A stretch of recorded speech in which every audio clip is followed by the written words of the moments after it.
It's Monday on Your View. Welcome to the show. I am Muriah Afolabi Brown. As always, I have the ladies with me. Dr. Obiajilu Ubo in the building. How are you doing? It's been a while. I haven't seen you in a minute. You asked me to go and take some more rest. Yes, we thought you needed it. Stopper was back. I should do the work. You did me. I know that you were taking care of Oga at home. Yes, sir. And it was also the holiday. Oga was home, so I had fantastic. to be present. Hey, good. That feminine energy. Okay. So take care of him. However, I had a friend over and the family, so we had a full house this weekend. Nice. My sister-in-law is around. She's heavy. She'll be delivering soon by God's grace, and I'm going to be doing Omugo, so she'll definitely be in my place. Yeah. Oh, nice. So the house is full, the kids are there. We just had a good time, we hung out. Oh, nice. You can see the joy on your face. Money that is living in your pocket. So now we're back to the grind. I'm going to go after the show now to ring bell. Well, good to have you back. You look refreshed though. Yeah. I think the joy of the year, you rested and the happiness is showing on your face. So it's good to have you back. Hello, Tokwe. Marco Dige. I'm feeling very good. Yeah, Dr. Matokwe Makedige too now. Imagine, you're not really pressed your doctor yet. Don't worry, we'll press on you now. Dr. Tokwe Marco Dige. How was your weekend? It was a very balanced weekend. So on Saturday, I spent the entire day at Marriott teaching and learning. I've never thought on personal branding, but this particular real estate event, Tariff invited me to talk about personal branding and the impact of personal branding on my business. So I had to dig deep and start show workings of the fact that having a personal brand made it easy to thrive in business. People already knew this person and they felt that we see her, she shows up all the time, she's consistent, and I had to break down how being consistent in little things like you're posting, you're arranging your post makes an unconscious impact on people's mindset that it seems to be very serious person. And so many of them were like, oh, I didn't think social media would be that impactful and all of that. So I enjoyed having to talk about that area and how it is important. And many people are already giving me feedback that, oh, we now want to set up our business page, you are doing all of that. How can you run business and you don't have a business page on social media? Like, we don't know you. Visibility is important. Meanwhile, I'm still selling land and selling houses. That's what I do. Well done. And then I spent the entire Sunday sleeping. So that's the balance. Yes, very balanced. I'm rested and grateful. Amaka Fresh. Hi. How you doing? You can't be fresh on the outside. Every time I see her now, I think of Amaka Fresh in my head. I'm fresh now. How was your weekend? It was busy. I partied a lot, actually. I had the opportunity to wear some of my younger brands, so it was super amazing, yes. And then also, it was also a work weekend for me. I had contract reviews. I needed to go out this morning, and I knew I was going to be here this morning. So I had to cancel the brunch meeting yesterday. I spent the entire Sunday working. But then it's all good, yes. I'm happy to be here. And this is an amazing week ahead, I hope. Yes. People have a 6 Digbemu already. I have a birthday shout out today because it was supposed to be done on Friday. Somebody very dear to my heart. I forgot because we're talking about it, but they had Adilabu and it was a very serious matter. So I had to greet her this morning. Mrs. Titi Adeboale. She was 75 on Friday. She's my mom's very, very close friend. She's like a mother to me. Happy birthday, mommy. I love you. She's an amazing woman. You know, when my mom passed on, and we're all crying. You know, she came to the house for the first time. And while everybody was still in that grieving mood, she looked at me. Where are your mom's gold? That was the first question. Mommy's gold, where is it? She was intentional. Okay. Go and get it. Go upstairs, get a suitcase, pack everything, and she put it in the car. That was the first thing. That's maturity. Put it in the car. Wisdom. Everything that is valuable in your mother's wardrobe, pack everything, put it in the car. Now, how are you feeling? After you finished all the drama, so Baoni, how are you holding up? And I'm like, because things go missing. Crying.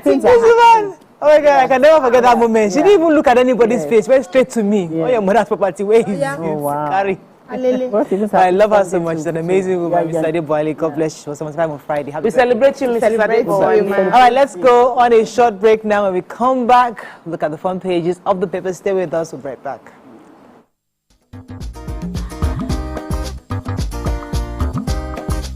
Stay tuned. Your View will be right back.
Thanks for staying with us. We're going to start with the nation.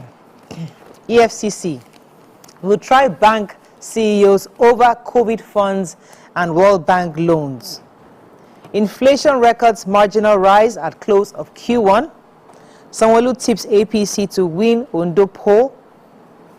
LNG supply, Shell tables claims against Venture Global, and NLNG faces arbitration hurdles. 4 CNG stations ready in Lagos. Why North Central should retain PDP chair slot by Suswam. Southwest governors take measures against agitators. And Chibok girls 10 years after an editorial. Okay, which story are we starting with? Okay, let me start with the agitators. So the Southwest government yesterday took measures to avert the invasion by agitators for secession. And they said apart from beefing up the security in their state secretariats and government houses, they also warned troublemakers to desist from their nefarious activities or risk the consequences. And we know that the governor's decision was followed by an abortive attempt by some masked uniformed men to invade Oyo State government secretariat, Agodi, in Ibadan, and they tried to hoist the secessionist flag at the weekend. And also last night, the Yoruba Nation agitator, Sunday Adeyemo Igboho, disassociated himself with them, said the activities of those agitators should be investigated and the police should arrest them because he had no hand in it. Afenifere as well, led by Pa Ruben Fasorati, also decried the invasion, and they are calling for penalties for the sponsors and perpetrators of the violence. Then across different Southwest states, they had something to say. For Ondo State's government, they said there will be no room for violent agitations, and severe punishment awaits anybody that foments trouble under the guise of agitating for a Yoruba nation. If anybody's trying to work against the Nigerian state, they'll be treated as public enemy and harassed. Other states as well also spoke up on it, but I think that's supposed to be one of our topics for today. Sure. All right, so CNG stations, we're pretty excited. So one of the major petrol stations managing director, NIPCO Gas Limited, Mr. Nagendra Verma, said that there are 4 stations that compress natural gas, that CNG stations already in Lagos. He was pretty excited about that. Said the federal government had started the initiative in promoting gas as an alternative to fuel. He affirmed the company's commitment to supporting the initiative. He spoke on the company's partnership with NNPC to build 35 auto CNG stations in phases. So the completion of these 4 stations in Lagos would resume operations between April and May to become the first of its kind in the state, which is now contending with long queues at filling stations. So I'm pretty excited about that. Many cars are yet to convert to CNG compatible, but eventually, hopefully, as these more stations begin to be have CNG availability, more cars will convert, and then we'll see how that'll be more efficient than using fuel.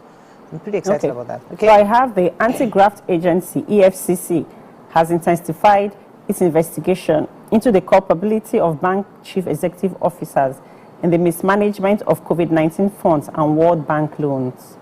Also, under probe is the alleged mismanagement of recovered Abacha loot given to the Humanitarian Affairs, Disaster Management and Social Development Ministry for disbursement to beneficiaries of the federal government support for the poor program. The agency explained this yesterday in a statement by its spokesman, Dele Oyewale, which clarified this investigation into the ministry. The EFCC also announced yesterday that it had received 32.7 billion naira and $445,000 so far from top officials of the ministry under its searchlight. Whoa. Shedding light on the probe of malfeasance in the Humanitarian Affairs, Disaster Management and Social Development Ministry, the agency said at the outset of investigations, past and suspended officials of the Humanitarian Affairs were invited by the Commission, and investigations into the alleged fraud involving them have yielded recovery of 32.7 billion and $445,000 so far. That's a lot. Discrete investigations by the FCC have opened other fraudulent dealings involving COVID-19 funds, the World Bank loan, Abacha recovered loot released to the ministry by the federal government to execute its poverty alleviation mandate. That's too much money being looted. Yeah. I hope that investigation I started relooting. The looted of looting. So I want to take the story about NLNG. the venture global NLNG will be facing a few arbitration hurdles, and I'm wondering what that will portend for Nigeria, being that they are a major source of revenue for us as a country. The Shell has taken them to court in the United States for breach of contract, said that they didn't supply as much gas as agreed. Similarly, the United Kingdom too has taken them to a company in the United Kingdom has taken them to court in the United Kingdom for similar breach of contract by NNNG in terms of supply.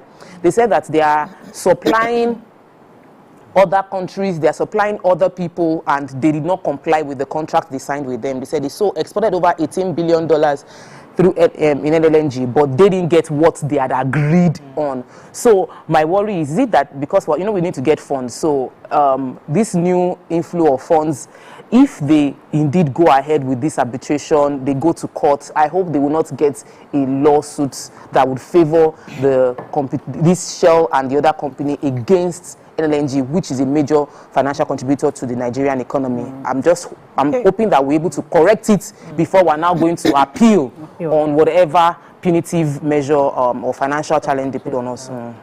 Okay, The Punch. Recapitalization race. Top banks target $3 billion fund in foreign capital markets. Let's free Chibok girls reunite with families, community tells government. No five-star treatment for Bobrisky, says NSC officials. Iran, Israel, Nigeria, and G7 urge ceasefire. World leaders condemn attack. Yoruba Nation security beef up in Southwest government houses. Tariff hike. FG begs workers as electricity union insists on strike. Humanitarian Ministry, EFCC recovers fresh $445,000 and 3 billion naira. Labour asks federal government to unveil new minimum wage by May 1st. Okay. Do we take Labour before we go on break? Go ahead, yes. Okay, so the organized labor on Sunday listed its expectations ahead of the 2024 Workers' Day, and they were calling on the federal government to announce a new minimum wage May 1st. The National Vice President of the Trade Union Congress, Tommy Etim, was the one who spoke with the correspondents, and he described Workers' Day as Christmas Day for workers. And he said there were a lot of expectations, particularly since some of the newly initiated policies of the government had continued to push more Nigerians into poverty. He said the workers in the country were expectant of the new minimum wage especially. And he said, I quote, the Workers' Day is a type of Christmas Day to Nigerian workers, and there are a lot of expectations. The welfare of workers is paramount and should be taken into consideration. It's also expected that lots of incentives will be rolled out to cushion the effects of the policies initiated by the government, which have continued to limit the purchasing power of workers in Nigeria as a whole. So he says the purchasing power is presently very weak in the country, and they're expecting the minimum wage to help them cushion that effect. He also talked about the CNG buses that they are hoping will be launched very soon. Okay, let's go on a short break. When we come back, we continue with our review. Stay with us. We'll be right back.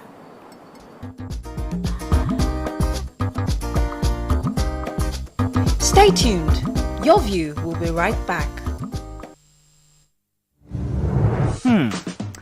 So, have you ever wondered what happens behind the curtains of a man's mind? Or perhaps you're one of those who wonder what men talk about when they gather. Well, here goes. Imagine what it takes to put together the perfect cocktail. Or maybe mocktail. We need a bit of sports,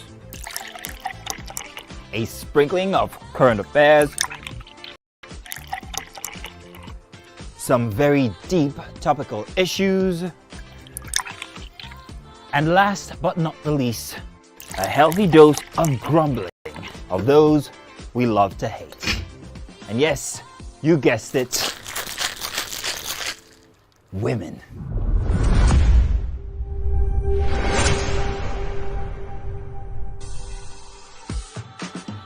So, if you catch the drift, then you're onto something. We will provide you with the right insights into most of your curiosities, right here within this beautiful cocktail we call the Black Table.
Ladies and gentlemen, welcome to the show, La General, the one and only Pere Egbe. Which of the following is false about teeth? We are born with 20 primary teeth. Teeth are the hardest substance in the body. Teeth are the strongest bones in the body. Teeth is not a bone, actually. Teeth can self-repair. The strongest bone in the body, no. Teeth is not a bone. Final answer? Teeth is not a bone.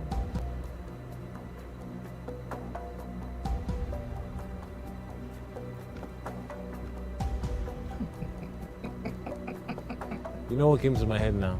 That sound. Crickets. So, editor, you can put that cricket sound there.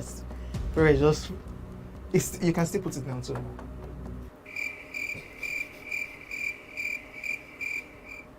When was the first Govt ultimate search?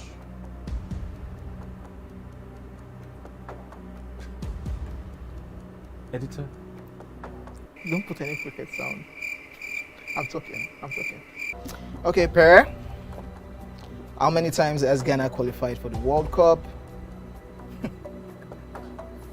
5 times. Hey, you can't do that now. That's what it is. Wait. Calm down. Why are you like this? This is your team. Small play now. They will not Somebody cannot play with you again. They will not be impressed though. The team that you're supporting. And Ghana will be alright. Yeah, that's last. Charlie?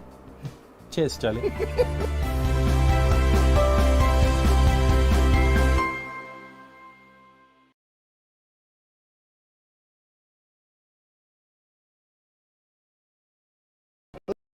Ladies and gents, welcome the grand comedian of the Federal Republic of Nigeria, Benga Dainka the First.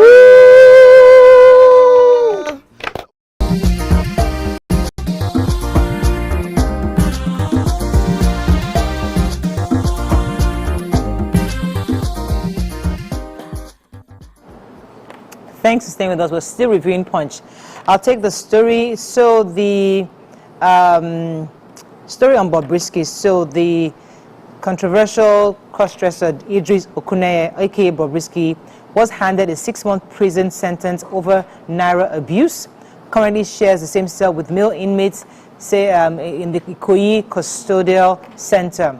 According to Justice Abimbola Awogoro of Federal High Court, who has sentenced him on Friday, April 12th, said that the judgment will be a deterrent to others who are found abusing and mutilating the Naira. So the custodial center, after judgment, was said to have been treated equally with other inmates. They didn't give him any preferential treatment. According to the warder, who said he was not authorized to speak, said that the cross-dresser was not given any 5-star treatment at the facility and was examined at the point of admission. According to one of the officials, the outcome of the examination revealed that the convict had no realignment of gender or genital organs. Bobrisky made a public declaration that he was male, and the court proceedings are public records. Every inmate brought into a facility during admission is examined. He was equally examined, and no realignment of gender or genital organ was discovered. Interesting. Yeah. But we saw. So it all make believe, I believe. I don't know. I'm just saying, based on the warder. They said they checked the exam. You have to examine. The front might be intact. But there was something in the back. Nothing realigned. Okay. Wow. Okay. Now. So let's take the tariff hike. The federal government has appealed to members of the National Union of Electricity Employees not to down tools over the recent electricity tariff hike. In their earlier reaction, the union had warned the government to reverse the tariff hike and rescind its decision on the removal of subsidy on the tariff, especially payable by Band A customers. If the government fails to address the crippling cost of electricity, NUEE will not hesitate to take strong action, including the swift withdrawal of our members expected to be used by discos to impose the tariff hike on the good people to protect the livelihood of our members, because you cannot give what you do not have. Adeyeye said that that the supply of 20 hours of electricity is not feasible. At least they're telling us the truth with the current infrastructure. We just want the citizens to know that this thing is not possible. It is not feasible. You cannot give what you don't have. when we don't have energy to give to the people, and you ask our people to go out and collect such money from them, then they might beat up our people, and that is very dangerous for their people. So that if the government does not rescind its decision to remove the subsidy on the tariffs for Band A customers, that they will withdraw their customers, because people are going to beat them up, because you're collecting money for what you did not, for services you did not render. Okay, I want to take the NDLEA story inside the papers. NDLEA giving us a report of what they've done. Specifically yesterday, the spokesperson for NDLEA, Mr. Femi Bafemi, said that in a coordinated operation, they were able to arrest 3 people, including an 8-month pregnant woman, Favor Peter. Then they also arrested Esther Uduku, that's 27, and Ochubu Michael, 39. And this was done in series of coordinated. In that arrest, they found 3.2 million naira counterfeit notes, as well as a lot of other illicit drugs. This was within Jabi in Abuja, Lokoja in Kogi State, and it was they caught them in those 2 different locations. They also mentioned that they arrested someone in Calabar, Cross River, a 40-year-old widow who was producing and selling a new deadly psychoactive substance known as Combined from our house. Found someone that was selling about 98 kilograms of cannabis. They will always find cannabis. Cannabis seems to be like a normal thing, but these other psychoactive substances are things that I believe that Nigerians should watch out for, because really we don't know what they are combining together, and the health impact is huge. So thumbs up to NDLEA for the good work they are doing, and we should also caution ourselves against these things. All right, Daily Sun, very quickly. PDP chair, Wike camp pushes for Damagum against Suswam and Agbo. Ohaneze renews push for additional states. Published loan agreements by Obasanjo, Yar'Adua, Jonathan Buhari, Serap tells Tinubu. Safe Schools Initiative, FG to engage hunters, vigilantes, intelligence gathering. Forex power crisis, 40% of manufacturing plants on verge of collapse. Humanitarian Ministry, EFCC investigating banks, Abacha loot and COVID-19 Foreign Sales Commission. Electricity tariff hike, and Nigerians still pay for darkness. Coastal Road, no compensation for shanties owners, says Umahi. Okay, which story? We can take the safe schools. So the federal government has stepped up plans to actively engage hunters and vigilantes on intelligence gathering to curb attacks on schools across the country.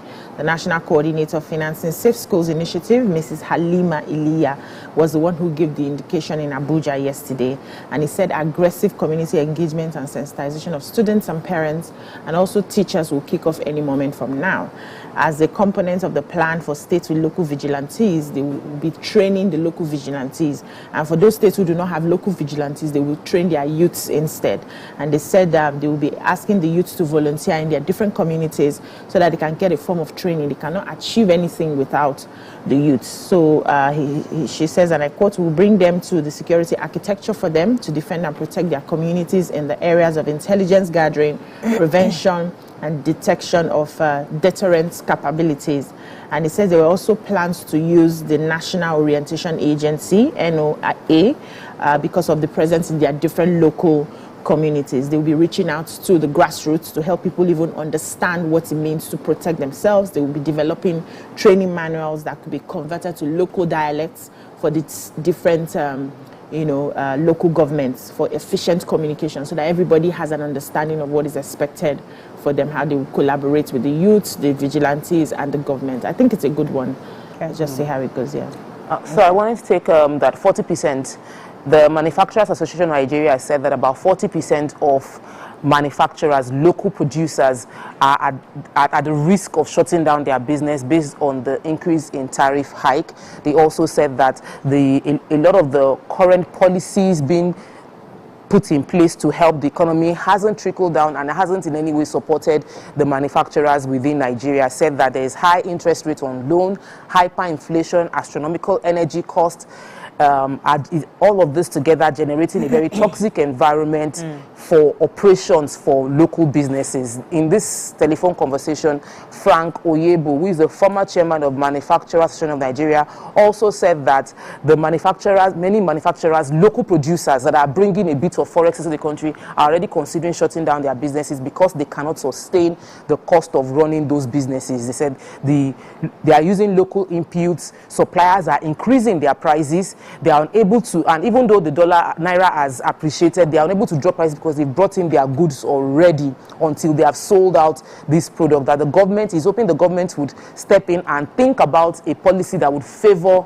manufacturers within Nigeria, and I totally agree that the policy seems to be working. But we also need to, temporary. I know. I can't do another policy to sort a temporary situation because once things stabilize, so I can't now do a policy just because I'm doing intervention so that they don't shut down their businesses. Because when they shut down their businesses, people will lose their jobs. Okay, let's take another story. Okay, so let's take the Ohaneze Ndibo story. Ohaneze Ndibo worldwide has rekindled the push for the creation of additional states for the Southeast. This is as Igbo Lawyers Association has pledged to support the Apex Igbo social, cultural and political organization in its step-up campaign for a fair share for the zone in the state structure. The zone has been agitating for an additional state and had actually made presentations to the government to use its legal instruments, especially with the 1999 Constitution review, to do so, to be at par with the other 5 zones in the Federation, most of which have 6 and one that has 7.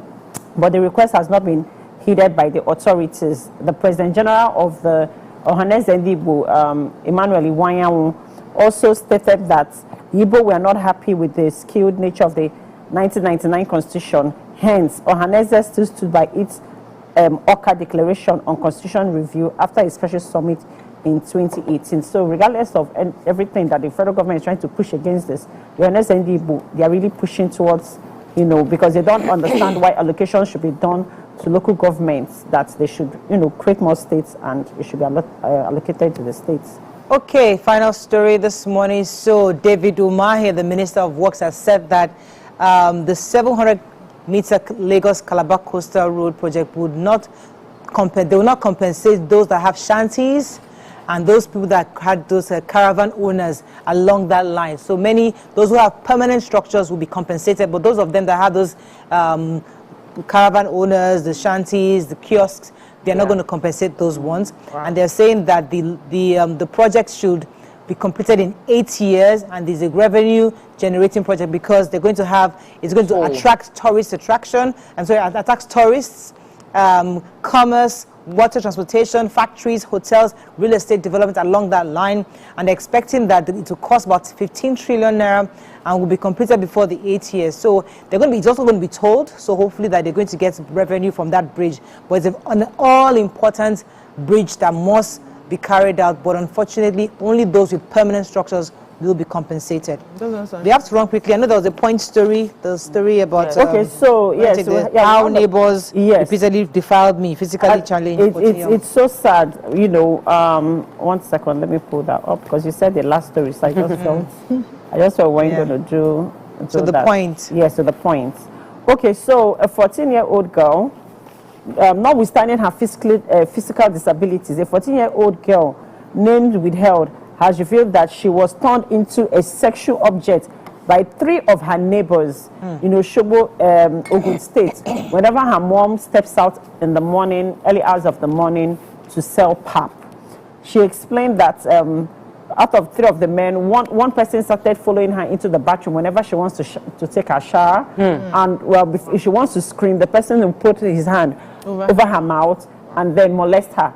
When she reported to her mother found out, and the man begged, asked for forgiveness, and the mother forgave the man. Wow. Right? So shortly after that, a second neighbor came, and a banker. This person is actually a banker, and now started molesting her. That when the mom goes out in the morning, the guy will sneak into her bedroom around 6:30 in the morning and start molesting her. And as this was going on, she reported to her neighbor, a lady, a married woman in the compound.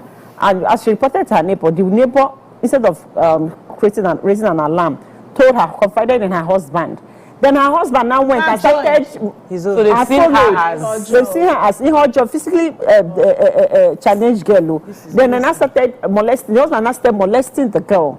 So their neighbors now, people now found out. So they reported to the police. Police now to get. So finally, so they've arraigned them in front of the magistrate. The three court. of them. The three of them. No, one of the banker ran away.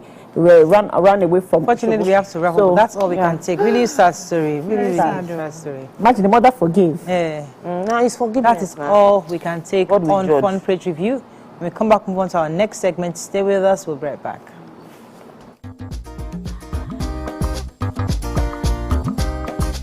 Stay tuned. Your View will be right back. Ladies and gentlemen, make welcome the grand comedian of the Federal Republic of Nigeria, Gbenga Adeyinka the First. OJ right here, 7 of 7, like you already know. Gbenga right here, 7 of 7, like I'm beginning to know.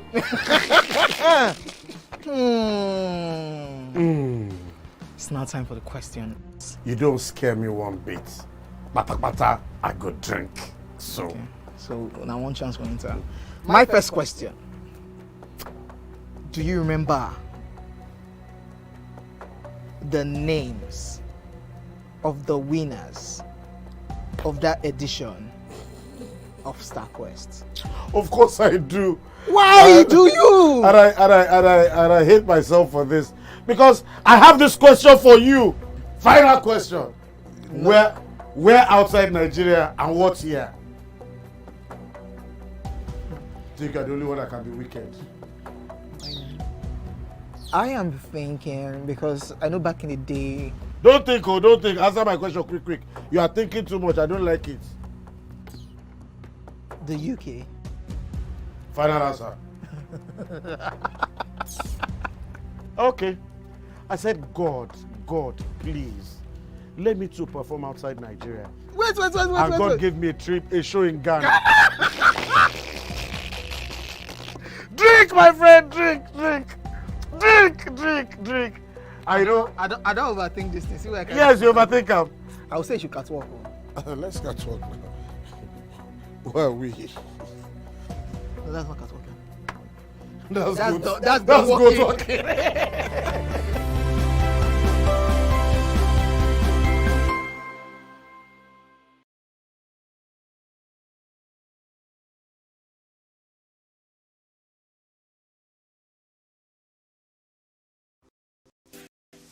Welcome to Pure Entertainment. What would you like to order from our menu today? We have the regular. So let me go and look for my jammies. My 280 was 320. I suppose don't be one medical. At this point, I contest my jammies. I want to close the show. I can go. I can. That's all we can take. Ejeki, close the show. Ladies and gentlemen, #1 unavailable by Davido featuring Musa Keys. We also have today's chef special. Yo, shiny, yeah. Say recap done, and it's time for #1 on the countdown. One of Nigeria's hottest artists right now, his name is Rema, and this one is called Charm. Kick it. Another.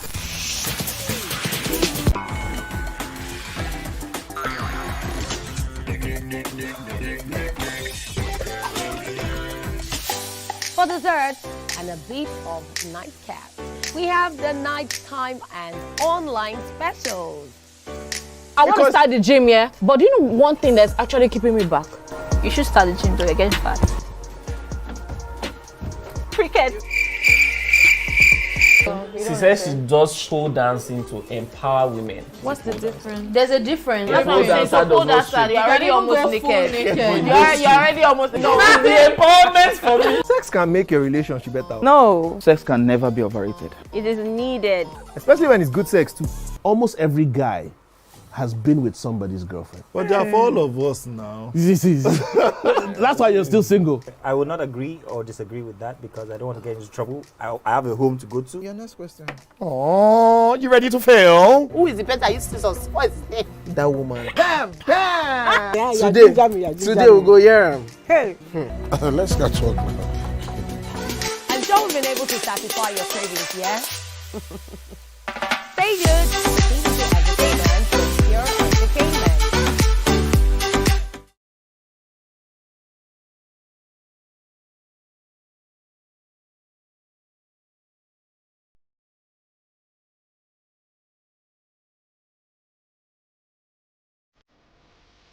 TVC Communications, Nigeria's leading independent broadcast company, has been officially designated as a great place to work. Over the past 3 years, we have transformed our workplace into one which is respectful, caring, rewarding, and provides great benefits to all our 500 employees. We thank our team for giving us the chance to show that partnership between employer and employee really works. TVC Communications, officially designated as a great place to work, and now the only broadcasting and media company not just in Nigeria but throughout continental Africa to be fully certified.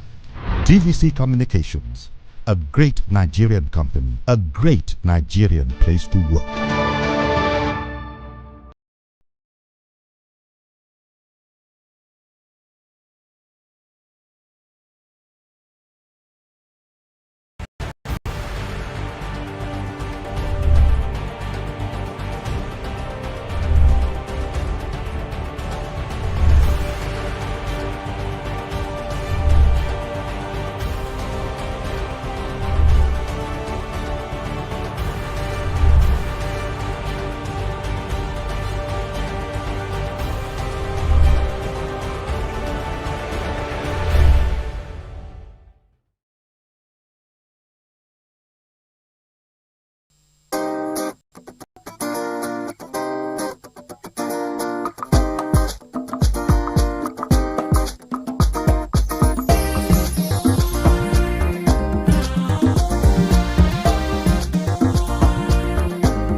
Thanks for staying with us. Over the weekend, security officers arrested 16 gunmen suspected to be members of a group identified as Odua Nation agitators for invading the state secretariat at Agodi, Ibadan, Oyo State. According to the news agency of Nigeria, NAN, the gunmen, who were more than 10, blocked the secretariat Total Garden Road to make way for other members of the group to force their way into the secretariat complex. The gunmen, who were said to be dressed in military camouflage, were subdued with the arrival of security personnel. Joining us on the show is the special advisor to the governor of Oyo State on security matters, is retired Commissioner of Police Fatai Owusheni. Welcome to the show, sir. Good morning. Good morning, good morning sir. to you. Yeah. Good morning. So, over the weekend, many Nigerians woke up to this news. It was quite disheartening. And one of the very first questions that come to mind is that, didn't police have some kind of intelligence that this was going to happen in the first place? The answer to it is that what has happened. Intelligence may not be 100% sometimes, but while they commenced their movement, there was a kind of information that was gotten.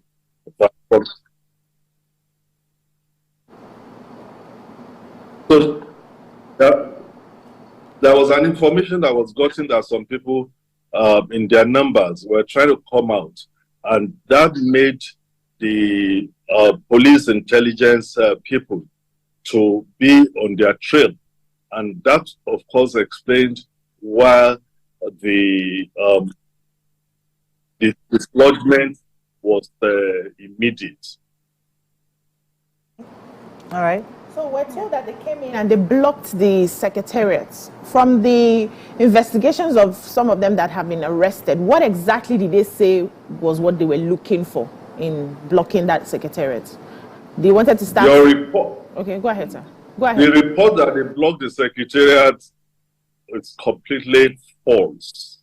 It is the security operatives that, cordoned off the area because the security operatives didn't want people to get into crossfire. It wasn't the miscreants that blocked the secretariat. And of course, from all what you must have seen you know, gone viral on the social media.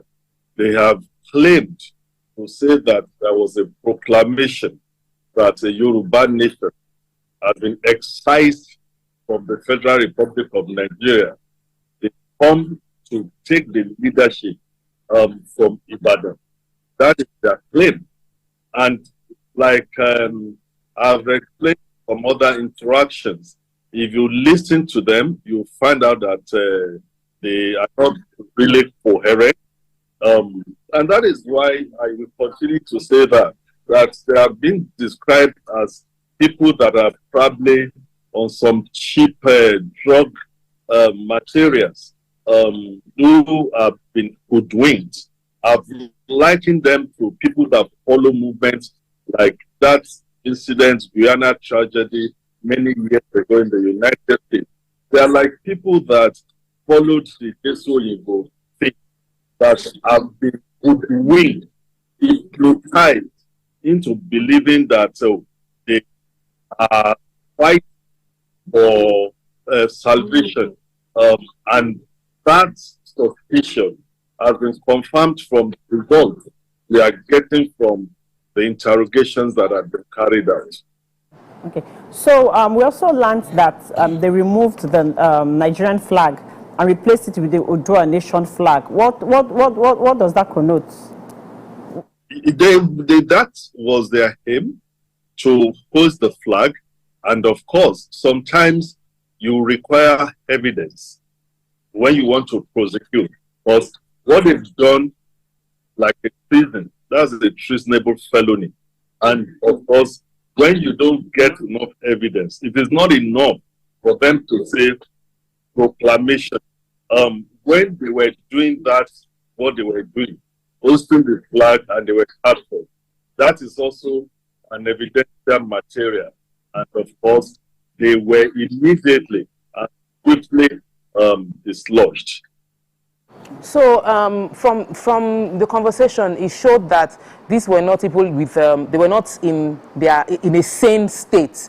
If you're going to prosecute them, I would feel like we're catching the how do we go about where they got the information from, and how do we try people that they were acting under the influence? Would that impact in any way on how they will get tried? I didn't hear the first part of your question, because there are so many voices at the background. Since I said the studio is still playing the video of some viral video, or if I capture anything at all, you are saying, how do we assure the people that they have been lodged or what? No, I said because we know that they acted under the influence, you know, like they obviously were not in their right state of mind.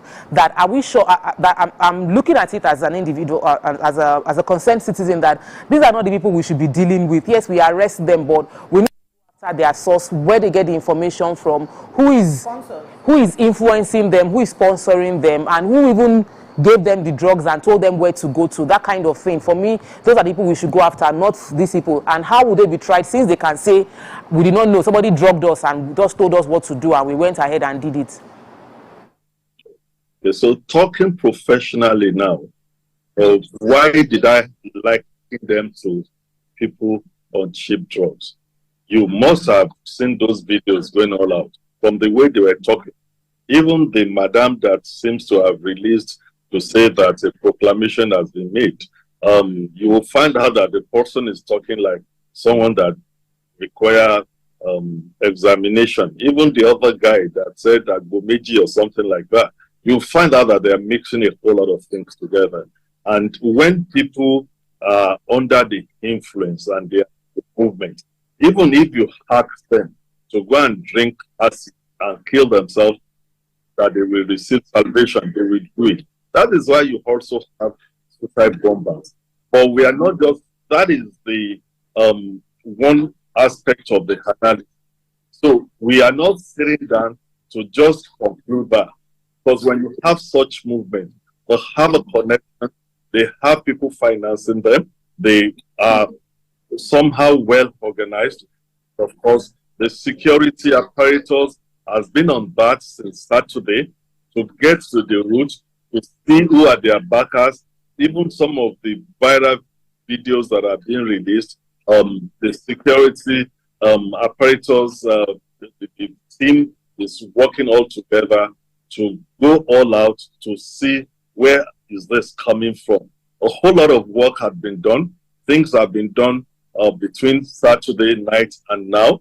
And when you do such a thing, in situations like this, you only release information they need to know cases. But as to get into the root, to the source, lot of work is going on with respect to that by the combined security system, by the intelligence apparatus, not just only in the state, up to the federal level. Sir, so there are a few things that are in my head, because I know that there is a Yoruba nation agitation. There's a group that call themselves is recognized Sunday Igboho, who has come out to say he dissociates himself, and I think the other group, there's another head that has also said that they have no connection or link with these people. So my question is, how were they able to access the secretariat in the first place? Because that's also a security breach. That's a state of power. So for me, that in itself is a major concern as a citizen. How can a group that maybe because they're Yoruba nation, I don't know, maybe because of the name, get some kind of access, but how were they so easy to enter the state secretariat? The reality you have to face, even as media people, is that everyone will tell you that they have freedom of movement.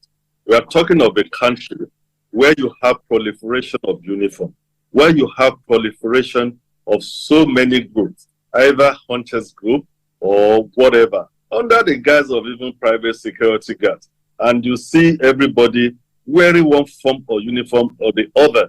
And when they come out like people that are doing a peaceful meeting and all those things. So you cannot rule out a situation where you see people just like having actually coming out in all sort of uniforms. And they will say, oh, they've come for a meeting. The Secretariat Ibadan, they have an aspect of it where they call the House of Chiefs, where people hold meetings. And sometimes the security people have to be careful.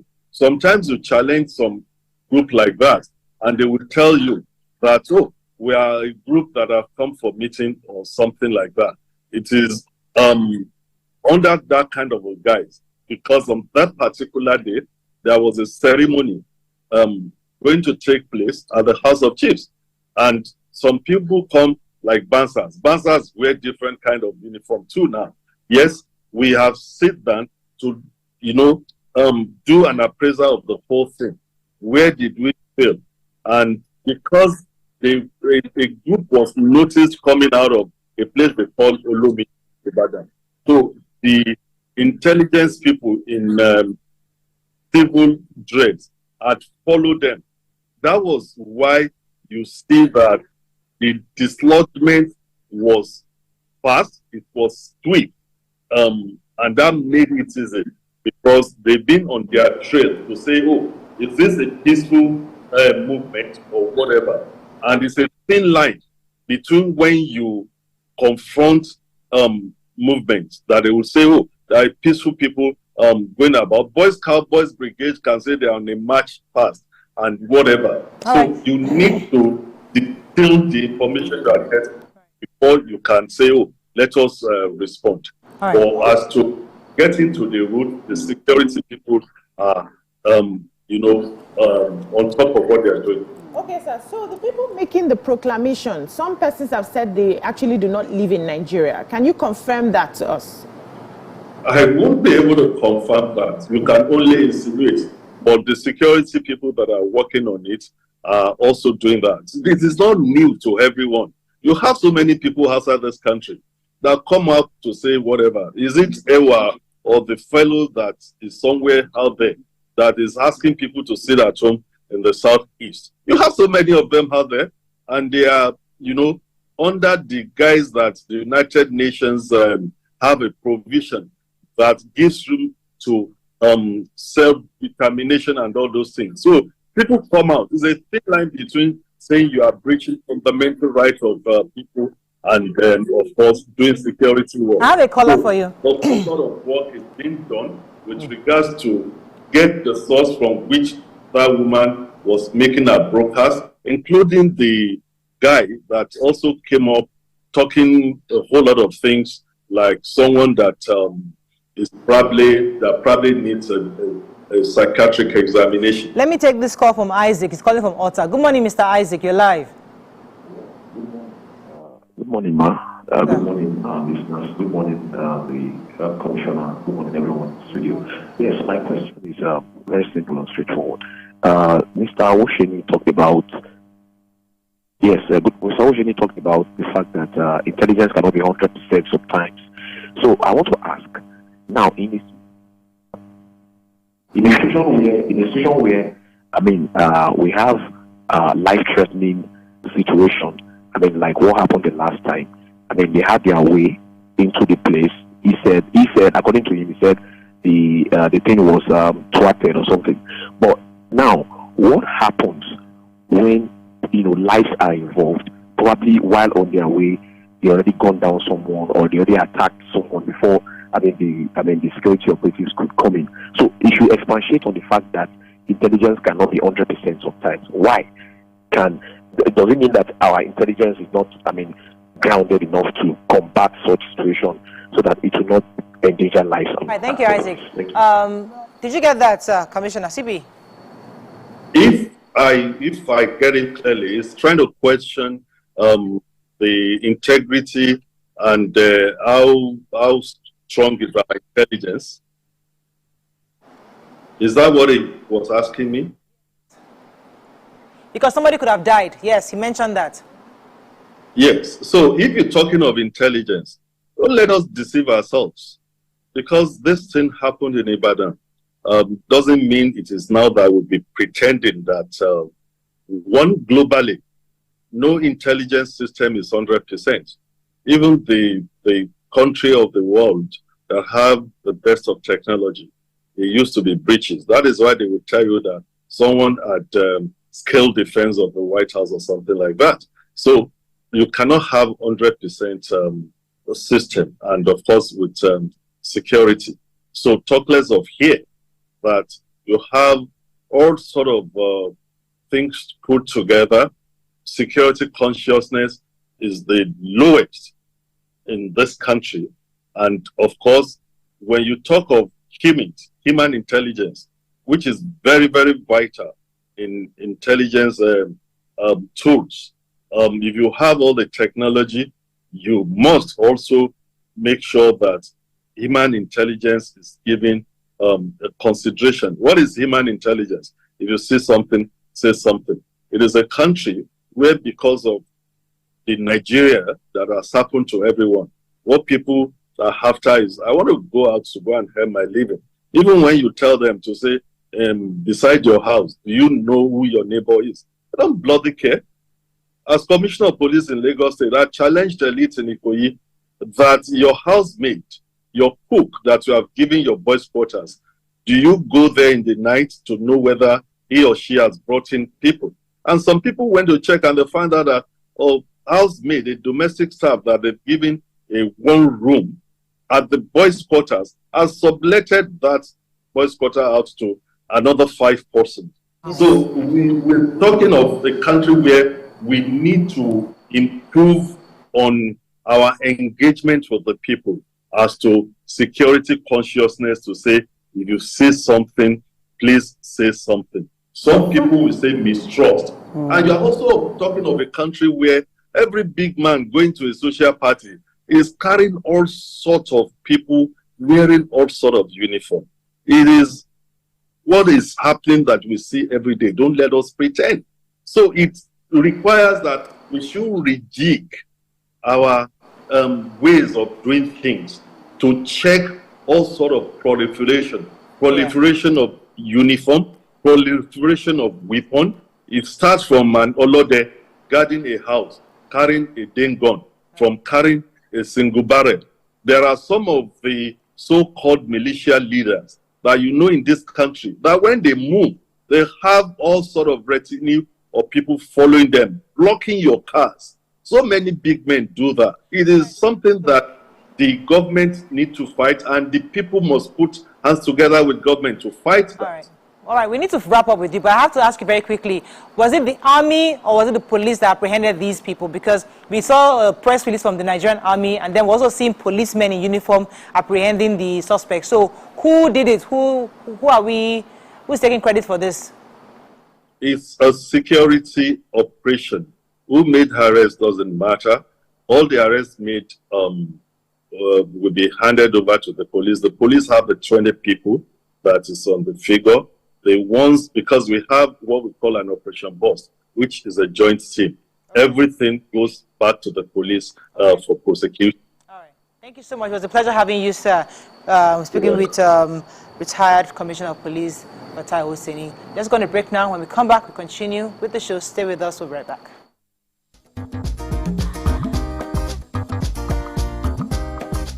Stay tuned. Your view will be right. Welcome to Pure Entertainment. What would you like to order from our menu today? We have the regular. So let me go and look for my jammies. My 280 was 320. I suppose don't be one medical.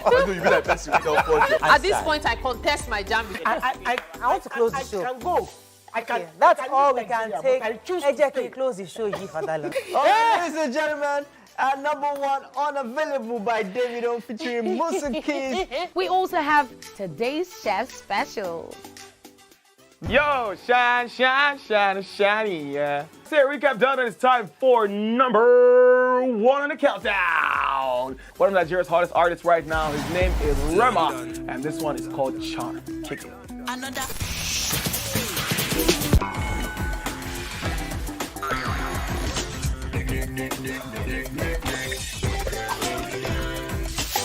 For dessert and a bit of nightcap, we have the nighttime and online specials. I want to start the gym, yeah? But do you know one thing that's actually keeping me back? You should start the gym to get fat. Cricket. She says she does show dancing to empower women. What's the difference? There's a difference. Yeah, That's what I'm saying. So pole dancer, you're already almost naked. You're already almost naked. No, the empowerment for me. Sex can make a relationship better. No. Sex can never be overrated. It is needed. Especially when it's good sex too. Almost every guy has been with somebody's girlfriend. But they are for all of us now. That's why you're still single. I would not agree or disagree with that because I don't want to get into trouble. I have a home to go to. Your next question. Oh, you ready to fail? Who is the better? You see some spoils. That woman. Bam! Bam! Yeah, today we'll go here. Hey. Let's get talk now. I'm sure we've been able to satisfy your cravings, yeah? Stay tuned. Entertainment with Pure Entertainment.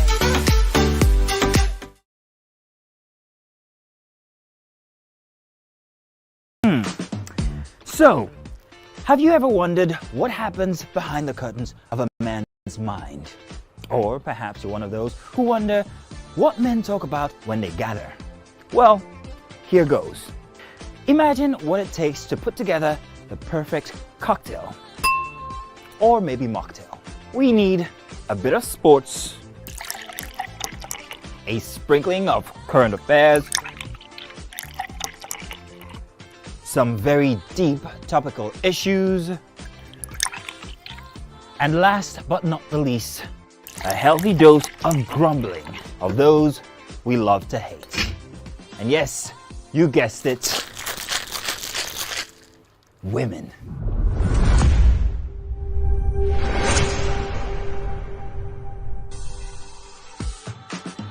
So, if you catch the drift, then you're onto something.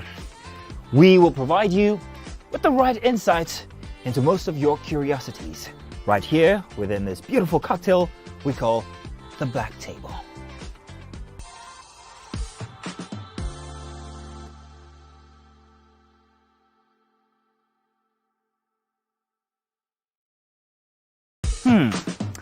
So, have you ever wondered what happens behind the curtains of a man's mind? Or perhaps you're one of those who wonder what men talk about when they gather. Well, here goes. Imagine what it takes to put together the perfect cocktail. Or maybe mocktail.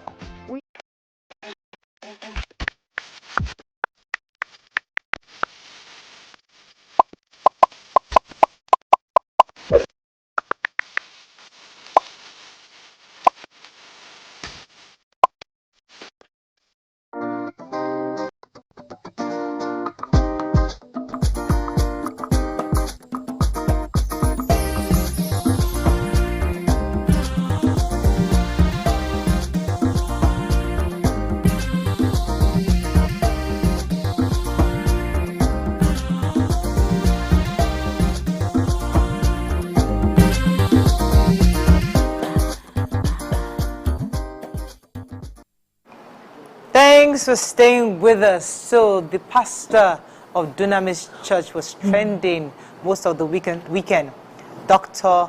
Pastor Enenche. And the reason why he was trending was because a video was shown of him where a woman in his church was giving a testimony about how God had helped her to be the first graduate in her family. And she was excited to talk about how she has been able to achieve a BSc in law. And the moment she said BSc in law, pastor immediately condemned that utterance, saying that it's a lie, it's a fake testimony. And the reason why he said that was because, according to him, there's nothing like BSc in law. He was insisting that she was actually an LLM or ZLLB. You had there are ways of determining who actually has a law degree, a medical degree, a postgraduate degree, any type of degree, have their own various acronyms and how it is addressed. Unfortunately, she was then condemned online for her testimony. Fast forward to this morning and maybe even Sunday night, reports have come out to say that indeed she was a graduate of, I think it was Open University in Abuja, where she did graduate, and her name was on the list, and now people are asking the pastor to apologize. Now, there are various levels of this conversation. There's a part of her diction, her English, her spoken English, that automatically would let the hearer already question if indeed this woman is lying or not lying, because the lawyer doesn't speak the way, according to the pastor, the way she spoke. Secondly, she was unable to articulate the type of degree she got, and then she was immediately judged by the pastor that she lied. What are your thoughts on this? That's what's hot today. You can call us on 081-0764-1679, 090241634440. You can also tweet to us at TVC Connect. Please hashtag YourViewTVC so we can read your tweets. Okay. Who's going to start? Okay, Julie, you want to start? Okay, let me start. So, when I saw the video, I didn't expect the end. I was just watching to see why. Testimony. Yeah, I was just, feeling her as she was giving her testimony. And there was no point watching that I even sensed she was lying, right? Because I grew up in the East. I've traveled to almost all the states in Nigeria, and I know how some people have very strong mother tongue, and no matter the school they go to, it doesn't clean off. And the university is not a place to clean up your English. If you miss it from primary school, most especially primary school, your formative years, and secondary school, the university is just expanding on the knowledge you have chosen. Nobody is teaching you diction and tenses in the university. So we have a lot of graduates who cannot put their tenses together properly when the chip comes down, right? But they may be able to write, and they have content. So I really do not judge people based on, there was no time in my head where I felt this person was lying because she could not speak proper English, because I have seen lawyers who cannot speak proper English, but they deliver. When you are in a conversation and you have a problem that there's a solution that's needed to come out, they deliver. But if you have to tick them off by their English, you will not give them that job. And I've worked with them as well. Now, secondly, I also expected that for you to get to that level as a man of God, you should have discernment, the spirit of discernment. Unfortunately, what we see that a lot of people do not even pay attention to those spiritual strengths that they're supposed to nurture. You should be able to tell that this person is lying or not. That's one. And if you do not have that spirit of discernment, you should have emotional intelligence. You should consider people, even if you have to finally investigate and chastise her. It shouldn't have been on the spot. This is a woman who, if you had listened to her story, was telling you, this is where I came from. This is all the family trauma and baggage. None of us in our whole family has ever gotten this certification, and I had to walk through how many years with sicknesses and everything. There's a way you would have. No, I've never finished. No, I don't want you to finish the show. I got to the point. You've said two key things, which I think is really important. Okay. But in addition to what you're saying, do you think a church like Dunamis, because this man is probably faced with these kinds of testimonies all the time, so do you think him immediately attacking was right or wrong? Let me come to the ladies. What are your thoughts? With all due respect to the position of being the pastor, with all due respect to the anointing, you know, all this of who he is and what he represents, I strongly believe that that was a goof, and it was a goof that I believe in all sincerity he should apologize for. I believe that it is human. We are all human beings. No matter how big a man of God is, you can make mistakes. Your ability to apologize for those mistakes is what makes you a leader. I feel, oh, maybe I should not have approached it that way. Oh, maybe I have heard so many testimonies that were false, or many testimonies that were embellished. Can tarnish your image. Yes. Testimonies that were embellished, said on the pulpit, and they say, a person went to the pulpit and shared the testimony, and in this particular big church, and it was a lie. And everybody rejoiced, even the pastor preached with it, and then we now found out later.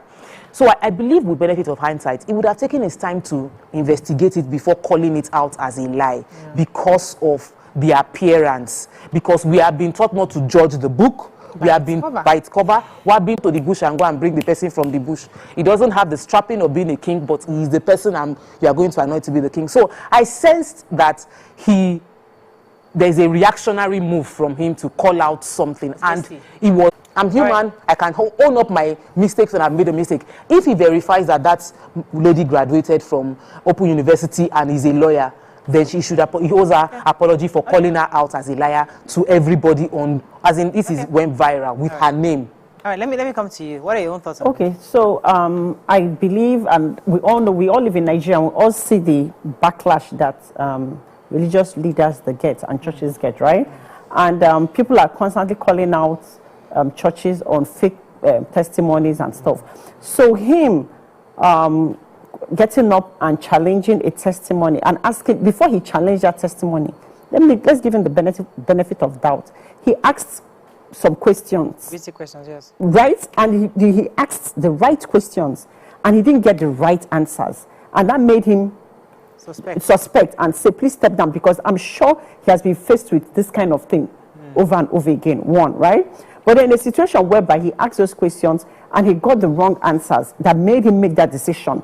Now that, after the fact that we found out that the girl actually graduated, fine, an apology, he should render an apology. That's on one side.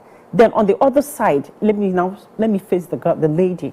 I understand that you're the first person that graduated from your family. Super congratulations to you, in graduating and becoming a law graduate. But then I don't understand how you spent almost 10 years in school and still don't even understand the degree that you went through and suffered through to get. If I'm sitting down, I conduct interviews, and if I'm sitting down in my office and I know any law firm in Nigeria would do same, or anywhere in the world, and you come in as a lawyer and you say you're a lawyer, and I ask you what degree do you come in, and you tell me you have a BSc in law, that interview has automatically ended. That is the truth. Let's speak as humans, the psychological effect. Let's call a spade a spade. She also, in her own part, did not do well, right? He asked her a question in order to ascertain if this person was lying or not lying, because you talked about, BC talked about accent and whatever. Yes. We're not talking about accent. Yes. Her use of spoken English words, her words, was not, her tenses were wrong, and it made him suspect. Yes, so accent is one thing. Nobody is debating accent because Anybody can have accent. Those tenses were totally wrong. Those are the tenses of a lawyer. Of a lawyer, or even as in of a lawyer. Do you understand? Because you also don't want, if you have a case, you also don't want to pick that kind of lawyer to speak and represent you in court. That is the wrong thing. Let's call a spade a spade. So the tenses made him suspect the testimony. I get your angle. It's one thing to blame the pastor for condemning. Exactly. But it's another thing to say the reason, the basis on which he condemned was based on what he received. Ask questions. So the pastor was not there as an employer of labor. He was there as a reputation. You're in my church. Hold on. And this you are carrying the anointing of my church, and you're about to say something in my church. How you design your reputation if you're serious-minded. There are very big churches where you don't just stand up and pick a microphone. They verify your testimony before you are signed off to give testimony, to stand on the altar on Sunday. That's a big church. That's what they do. So you submit your they advertise it. Those people who want to give testimonies, submit it. You submit your testimony. The committee in charge verifies your testimony before they now choose whether you are worthy of standing. No, listen. Let's pause down. Whether you are worthy of standing on the altar. So you did not do that as a big church. No, don't say that. No, you didn't do that. If you had done that, make that assumption now, sweetheart. If you had done that, you will not need to be asking a question from your from where you were sitting down to somebody who's on the pulpit, because your investigating panel for the testimonies would have told you that this is actually right. And now the person who held the microphone that was talking did not even do her well. You should have just whispered it now. If you had give her the mic. No, listen. If you had investigated, listen now. People make mistakes. I've gone for auditions where I had everything I wanted to say in my head. And by the time they asked me questions, I flustered. And I failed that audition. It wasn't because I wasn't brilliant, but I panicked. The way he threw that question at her. This is a woman who, for most of her life, she would have been dealing with issues of self-esteem, trying to get her confidence and all of that. She now managed and went through school and came out. And that question just scattered her, and it could have flipped. We stay here every day, we speak English, and sometimes we just disappear from your head. And then they judge you that you are Olodo because that term is and they would have investigated her testimony first. Many churches for a big church do what you're saying. There's nothing that kind of woman is likely to have come to the committee and said, I'm a graduate, or I'm a law graduate, and I want to testify. Simple. Nobody's going to be asking you for 10 questions to tell me. I have like 10 people that want to testify. I'm not going to go in through 30 minutes of interview. You just tell me what your testimony is. Very good. You get the mic and you go on the pulpit. That's usually because I have done it before. So I know I'm not sitting now asking you 10 minutes of questions. What is your testimony? Oh, I graduated. I'm the first graduate in my family. No problem. Get the mic. Next. Can I add something, Liz? Yes. If you get an opportunity to give a testimony in church, that means you are not a first-timer. You are a member of that church. Not necessarily. Listen now. Not necessarily. No, it's not a big church, Jen. I just walk into your church now. Yes, because you are feeling the anointing. Absolutely. 10,000 members do miracles. No. You can enter any church. People do. You have a crusade. Yes, that's different. And in that crusade, there was a testimony. Yes, that can happen immediately. Even I can go to a new church, I can enter your church today and say, you know what? In that moment, I was feeling something. Yes, and I come out to testify. I don't feel it. Absolutely. It can happen. It can happen. Let me pause you for a second. I want to get your points very well, but I have a caller who's been holding. Good morning. Thanks for calling. You're live. Morning, women. Good morning. Go ahead. Beautiful. Okay, fine. I want to talk about what happened. What he did is that it's very wrong. But the lady coming to give testimony, remember, nobody comes to give testimony expecting question, expecting to be questioned.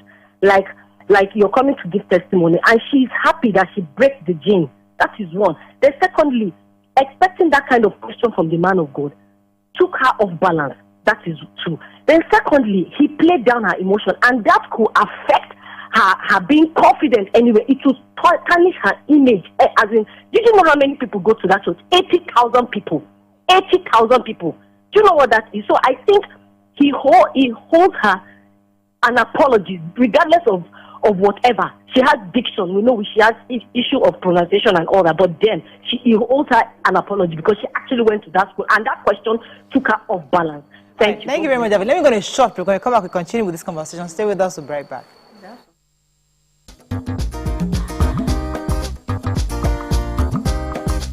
Stay tuned.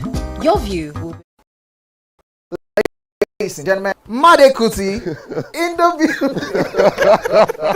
It's still 7 of 7, and we've been doing a whole lot of protesting. The only thing that remains is just to carry placard. It's about 5 of 7, to be honest. Because, ask your question. I have so much to speak about once we finish. We'll not give you the time because it's 7 of 7. I will make the time now. He said he will not ask questions about science. No. Neuroplasticity. And based on he asked a question that was subjective about high life, and he did not finalize his answer about a Kuti question where there are only 3 of us. Editor, scratch this part out. That could have possibly composed the music. Editor, scratch this part out. Stupidity is an act of ignorance. Hey God, my dear. Was composed by which Kuti? Femi Kuti.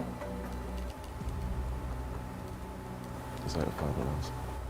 God, I'm Sheon Kuti.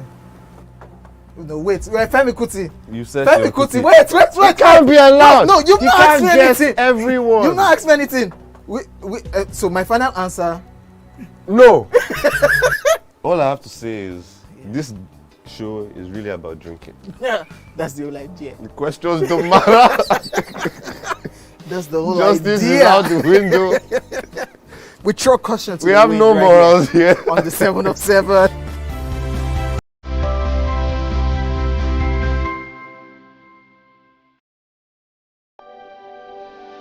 TVC Communications, Nigeria's leading independent broadcast company, has been officially designated as a great place to work. Over the past few years, we have transformed our workplace into one which is respectful, caring, rewarding, and provides great benefits to all our 500 employees. We thank our team for giving us the chance to show that partnership between employer and employee really works. TVC Communications, officially designated as a great place to work, and now the only broadcasting and media company not just in Nigeria but throughout continental Africa to be fully certified. TVC Communications, a great Nigerian company.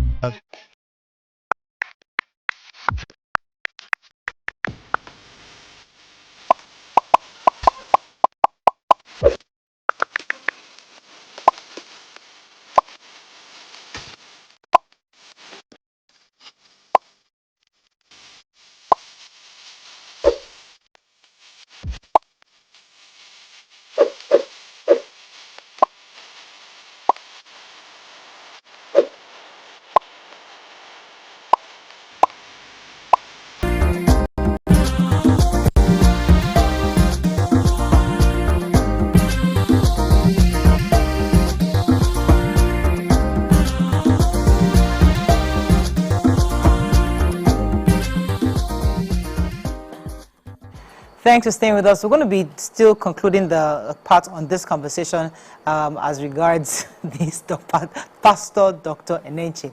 I'm coming to you, Amaka. We're talking about something. You say there was a point you wanted to make earlier. Yes. Yeah, go ahead, please. Okay, so I want to respond to the caller, the last caller.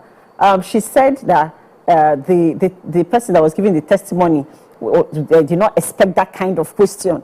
People are busting my brain. Which one is that kind of question? You get to give testimony. You don't expect that kind of question. What kind of question? Was that a difficult question? No, you went to that. Usually they don't ask questions after testimony. That's what I'm saying now. So she's not making it sound like it was a difficult or a big question that was asked. No, it was a basic question as regards what your degree. You signed up for a degree in school. You spent almost 10 years pursuing that degree. You are so happy you came after you went through everything and God blessed you and made sure that you got that degree. And you don't know what degree it is. You forgot. You forgot. With your head. People can be stage fright. No, fluid. I don't accept that People one. can be flustered. You People can be flustered. Can you are forget your speaking name? on a big stage. People can be flustered. People can stammer. People can lose themselves. Lose their People thoughts. hero worship their pastors. So you are on a stage as you are giving your testimony and you are still trying to put yourself together, and the pastor holds the mic and fires you a question from down. With a very strong voice. This is a pastor that you are looking up to. everything you know can fly out of your head. Those things can happen. And I always believe in the fact that we are not meant to pull people down.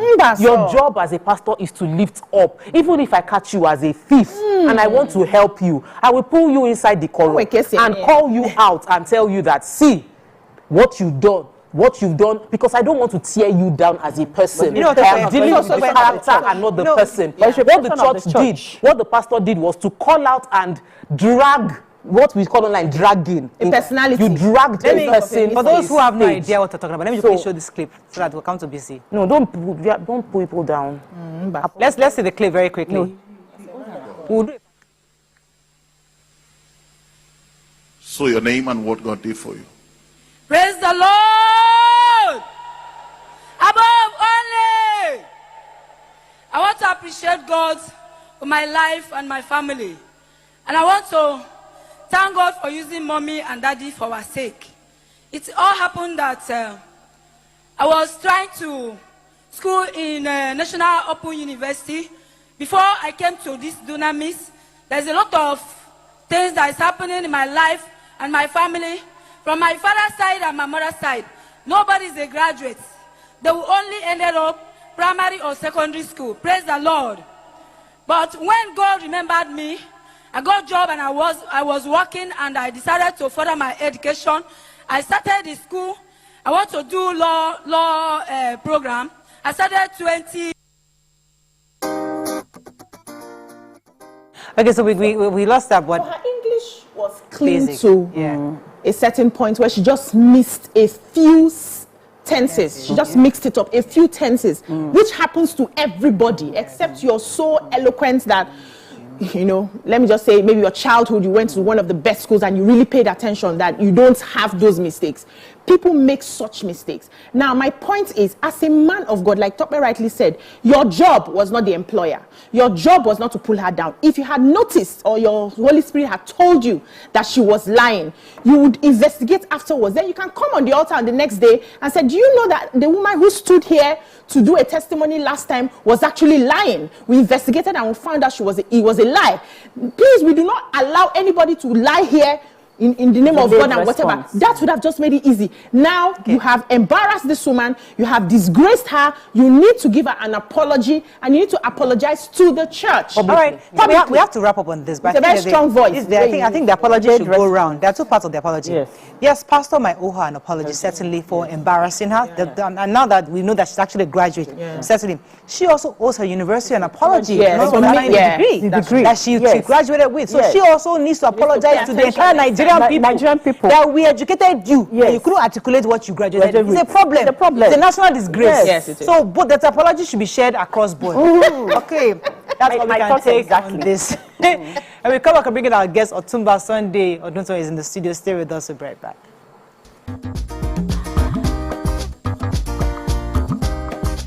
Stay tuned. Your View will be right back. Ladies and gentlemen, welcome. The one who can make time stand still forever, Mr. Kelechi Amadi. How are you doing, sir? I'm good, my brother. You love that intro, Abi? Yeah.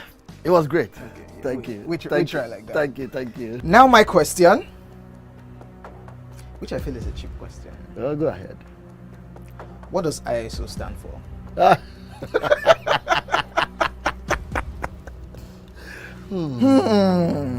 That is it. I think I'll drink. No, you're joking. I'm not joking. Kelechi Amadi. No. Shay, you didn't whine me. You're whining me now. I think I'll drink. Huh? No problem. Okay. I've always known this as ISO. I never bothered to know what it means. I know what it means, but I never bothered to know what the acronym is. Tell me the brand of camera that I use, so much so that I even became an ambassador. That's very easy.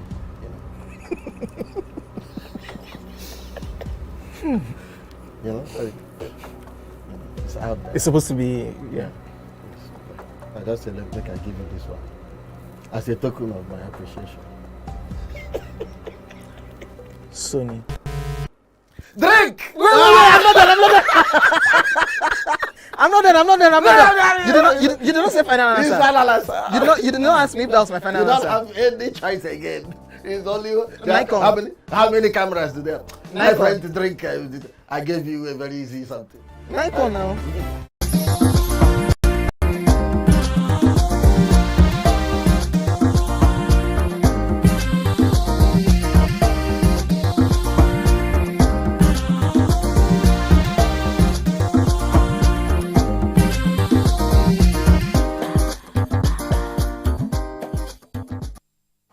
Thanks for staying with us. So on this segment, we have with Executive Director, Association of Nigeria Electricity Distributors, and currently the official spokesman for all the electricity distribution companies in Nigeria, Otumba Sunday Odunton. He will be discussing more on the electricity matter with us. Thank you so much, sir, for joining us. Thank you very much. On Friday, we had the Minister, Adelabu, in the studio where he came, and he told us quite a bit, and one of the things I think I remember from that conversation is that when the discourse came, there was a lot of issues going on in the sense that we discovered that many of the discourse didn't have the technical abilities or the financial equity to even carry out what the expectations were. However, they're working with the discourse. And then right now, the issues they're having is that what is being generated is not being distributed. So there's the issue between generation, transmission, and distribution. So from your end, what is the update as regards distribution across the nation? What are you getting from the federal government, and what are you distributing to the states across the nation? Thank you very much, Morayo. Number one, I think all of us need to understand that in the last 2 months, there has been very insufficient electricity in the country. In fact, the sector nearly collapsed. And that happened simply because of liquidity. All this issue of what do you get, what don't you get, we are not generating enough, we are not transmitting enough, we are not distributing enough. But we have made progress between 2000, I was there in January 2016 on this program, I was there in 2018, 2020, and 2021. And if you remember, most of the things I said on this program that time, you can go and play it back, most of it were confirmed by the Honorable Minister himself last Friday. I told you on this program, I said, privatization is a journey. It's a very long journey. And that journey is in phases. The initial part of the journey, there will be challenges. There's no way you have a baby without pain. And I also said that the issue of success of the power sector in any country, liquidity is number one. You have to be able to have the right investment. And when you invest in anything, the issue of cost recovery is very paramount. No businessman will invest in any country or anywhere, in any sector, if he's not sure that he can recover his costs. And I think we must commend the regulator. They are doing a very difficult job. Very difficult because they have to maintain the balance between the interest of the consumers and, of course, the interest of the businessmen who have to recover their costs. For the first time, we have a government that is taking a very bold decision. Most of our past ministers of power, like Mr. Fashola, they were very keen to achieve. They emphasized the need for appropriate pricing of the product. But the political leaders needed to take that bold decision. What has happened now? It's very simple. Band A. If you are in Band A, we are saying there's no point subsidizing Morayo or a millionaire who lives in Ikeja GRA or Asokoro or anybody who can afford the cost. Don't subsidize him or her. Take out the subsidy and let them pay for it. They can afford it. How do you know our pocket? That I know your pocket. You can afford it. Managing director, managing director, chief executive officer, TVC you can afford it. That's a fact. So for those who can afford it, let them pay for the product. I'm seeing the truth in it. For those who cannot afford it, let the government continue to subsidize. As of now, government is still subsidizing as much as 67%. If you are not on Band A and you are watching us, please don't join them making the noise or complaining. You have no reason to complain. The government is still paying for you. I'm paying for you to also be elevated from Band B, C, D to Band A. What it means is that I pray that you should have electricity in your homes.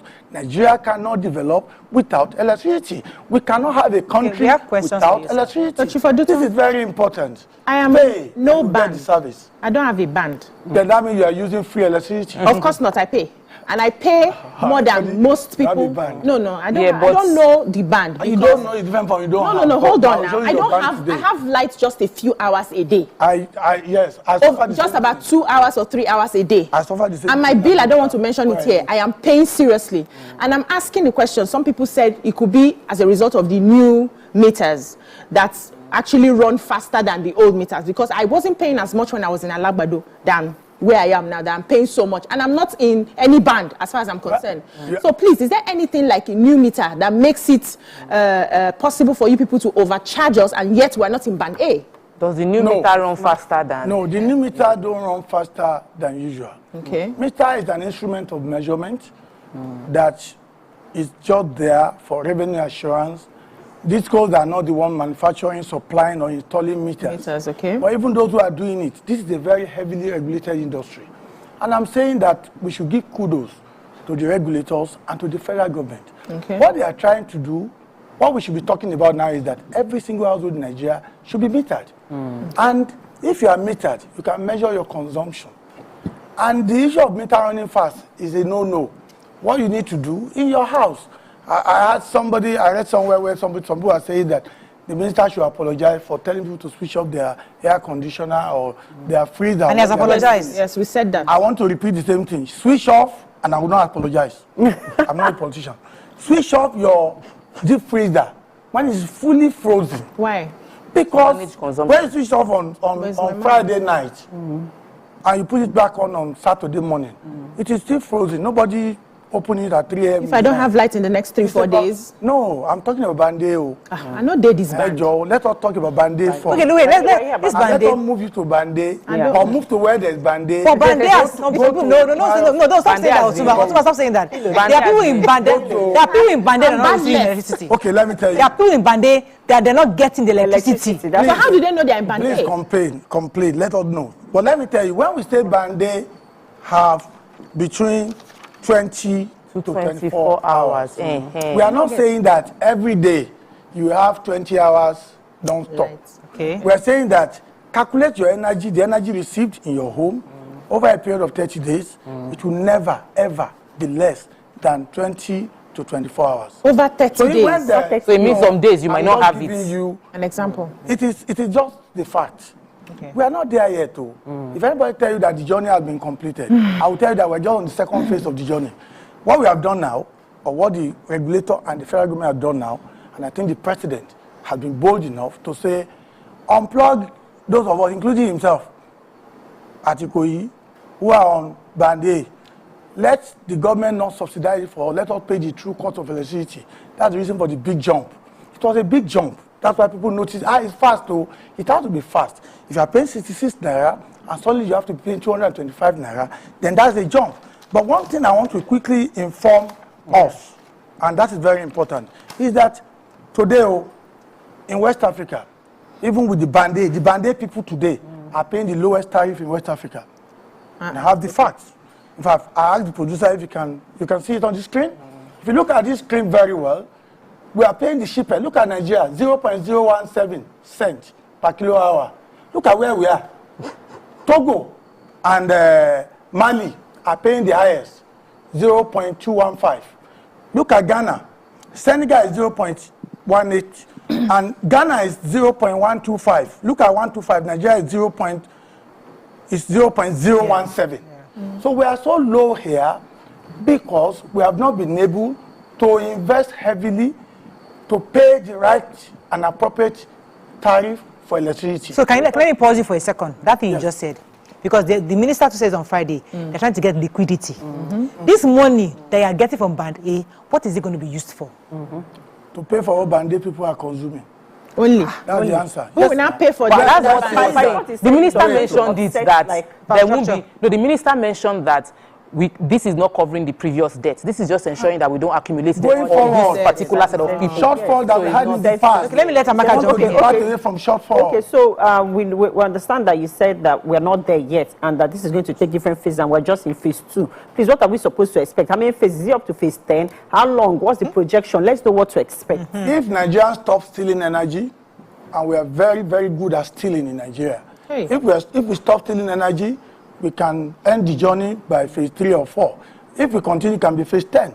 So when we say phases, what we're saying is that as of today, if you're on band A, you are no more being subsidized by anybody. You should even be proud of yourself. You pay your cost. And you will get this service because you have the right to get this service. You go to Bini Disco today, they have what they call rapid response team. Once you don't get the required number of hours, it could be your local transformer, it could be a simple local glitch or issue. They will respond because you are paying for the service. And that's what we're doing in all other discos. So for the other bands, what we should do is to also try to invest more in the system so that they can also be upgraded to band A. The whole country should be on band A at some point. Band A to E. When I'm in Abeokuta, I'm on band D.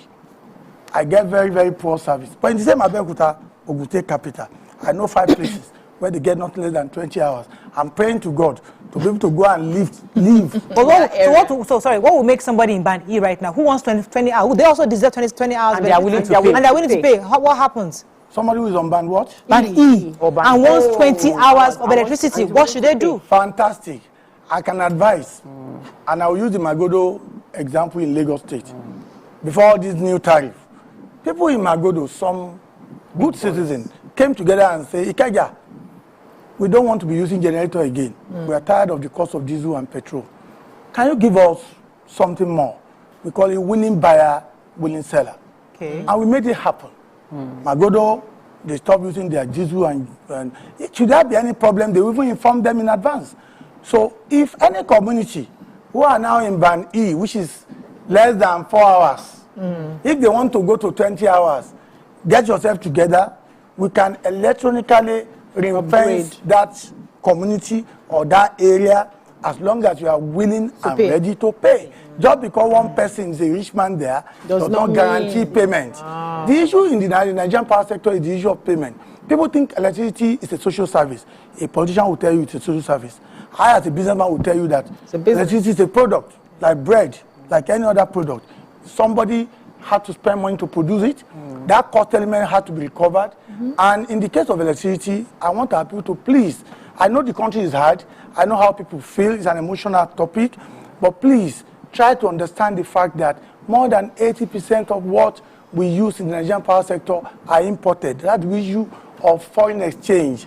As soon as now dollar is coming down, now it's gaining strength. Would the tariff reduce? If that is sustainable, as time goes on, tariff will come down. We're going to be sustainable. So this thing you said. Oh, let me repeat it. Yes, I said this here in 2016. Yes. I was there. And I said, if the tariff goes up and people are paying and there's a reduction in theft and people report, see something and say something, sometimes in the future it goes up, it will start coming down. And I gave an example of other countries, Kenya and other places where that happened. But if we continue in our usual Nigerian, go and steal, don't worry, nothing will happen. We won't get there. Okay, talk about. So I hear you, and it's always, it will make it look like, oh, there's nothing we can say when you come with this approach of it's a business needs to make money, let's not bring in any sentiment. But I read it in the papers today about Manufacturers Association of Nigeria complaining about the impact of energy on their business.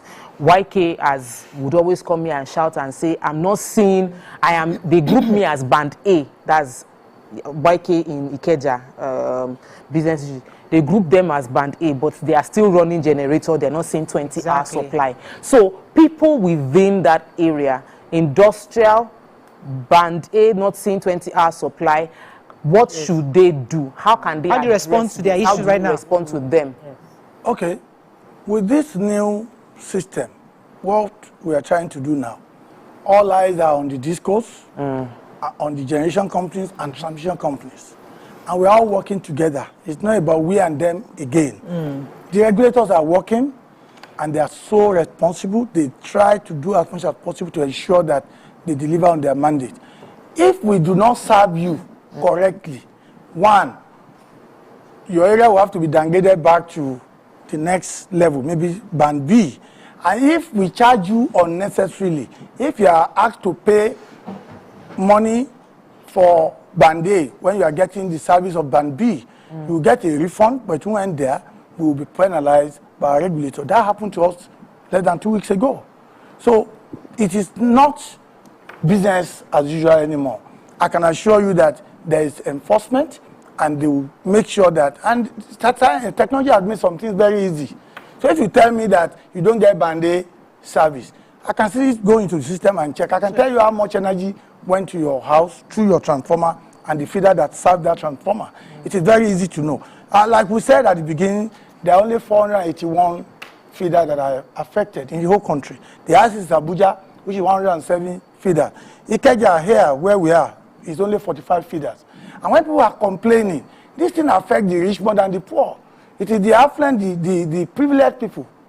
The ladies, your view ladies, are privileged people in society. It is people like you that are affected by this change. Let me ask. The Manufacturers Association. Let me ask. Oh, Manufacturers Association of Nigeria. You see, okay, these are patriotic Nigerians who, instead of engaging in round tripping, choose to manufacture to engage to ensure that the country grow, have an industrial nation. But we have been having issues with them as far back as 2016 regarding tariff, the MITO 2, MITO 1, all those things. But we're nearing a resolution now.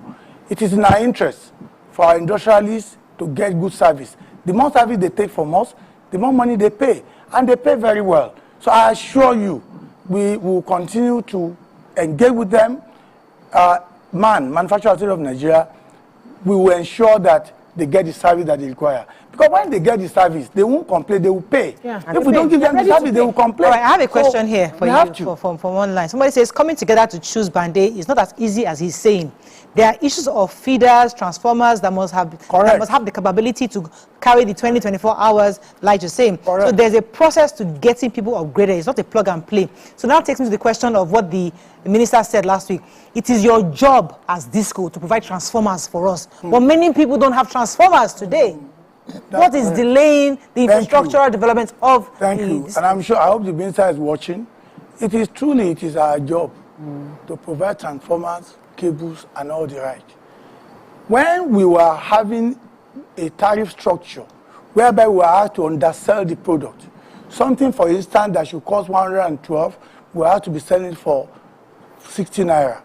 There's no way we can provide this transformer for anybody. Because already, as we are selling to you, we are losing. And part of what we are selling, we could not recover our money because people are stealing it anyway. Now, in the case of transformer, if your transformer is faulty anywhere in the country and you call us, I will tell you on national TV, the first thing we do, we go and check our computer. We check that transformer.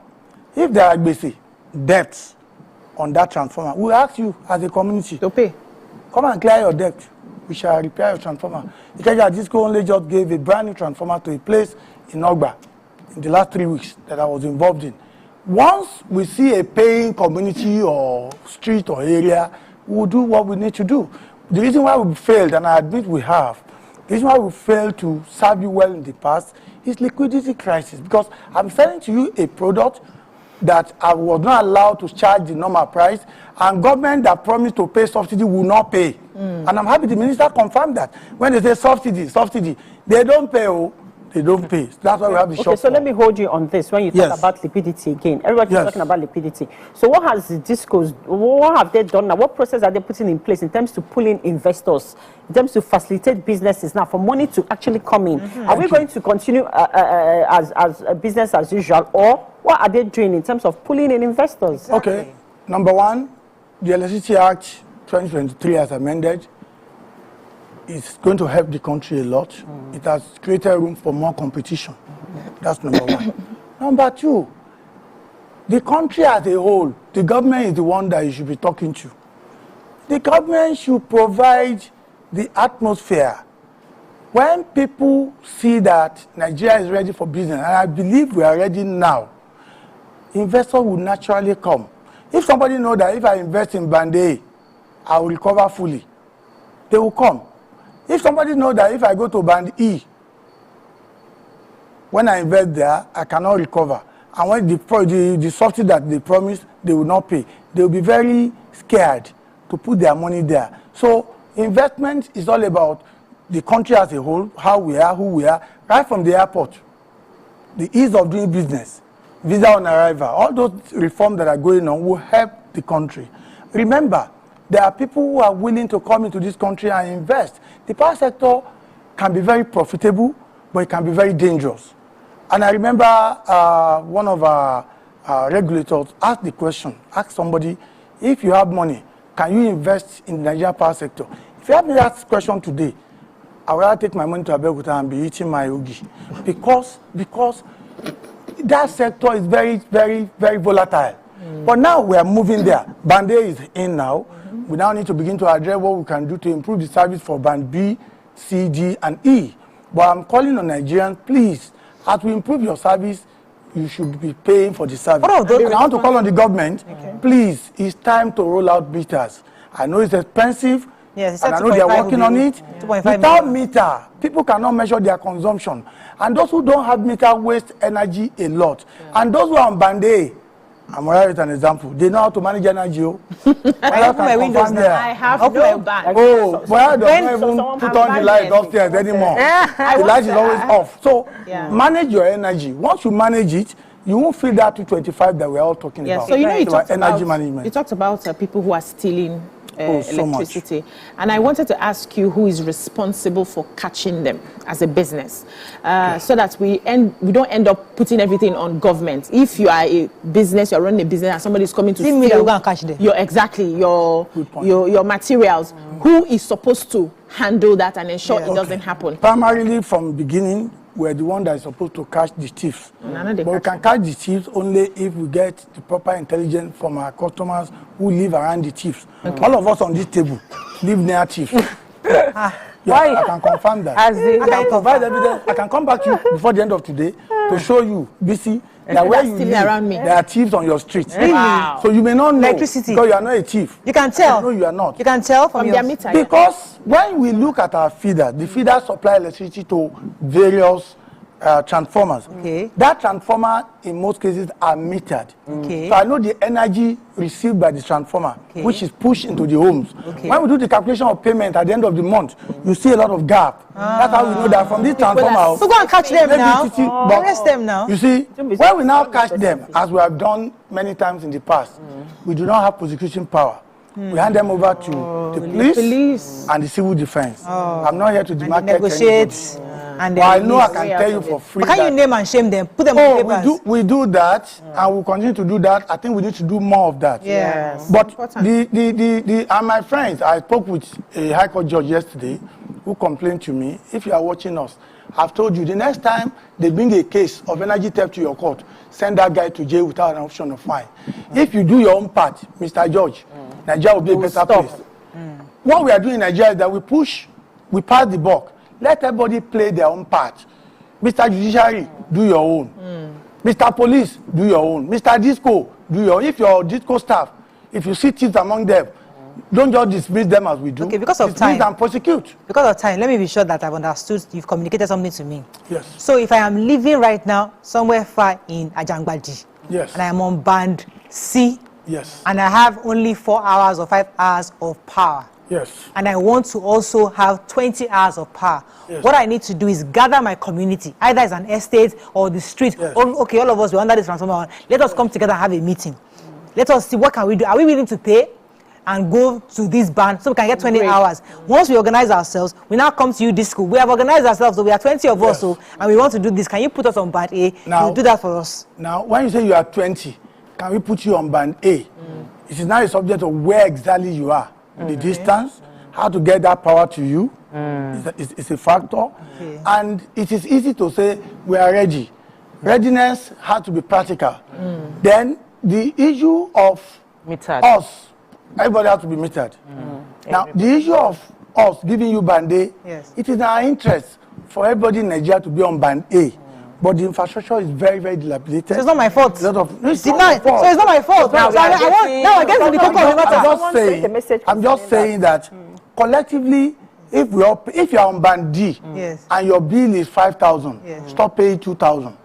Pay the 5,000. Okay. Make sure you don't ask your electrician to bypass your meter. Something. Once you don't do I that, have a question. I have to run over. Go ahead. you'll be getting appropriate payment from your side. Because now improve we're your service talking about the same thing. Because someone said that they bought a 100 kVA transformer since 2020, but they were connected to a feeder with low light. Now to connect them on like Wolario feeder, they're asking them to pay a bill of 22 million. So is it that they pay for? So is the disco now? Is it that responsible for like connecting someone to a low feeder if they've paid for a transformer, or if they now want to move them to the right feeder, they're not telling them to pay 22 million? What do you have to say about that? Like that? I don't know about anyone being asked to pay 22 million. We have to get the fact before we come to a conclusion.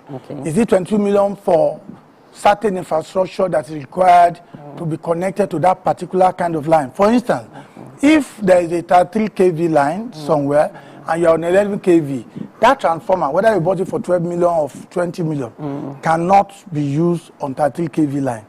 That means there's a need to change and purchase some. That's not our own responsibility. But that's I'm not saying it's your responsibility. But how would you as a disco if only that particular community of Morayo is profitable? If they are not paying your community, well, I will not. I think that's so tough for our now. We have to I'm an environment, no. So there's a thin line between that social service and business. And we need to find it. We need to find the service. Pay, you get the service. We need to get that balance between that social service. Because it's a social service. It's not a social. It's not a social service. It's a product. No, it's a product. But it's also also call it social service. The only way is a social service because without power, I cannot contribute my quota to the economy. economy. Without paying for power, you cannot get power to contribute your quota to the economy. That is all we can take, sir. Thank you very much. It's a pleasure having you. I think you covered quite a bit of base. Thank you. Have a great day. We'll see you tomorrow. Bye for now.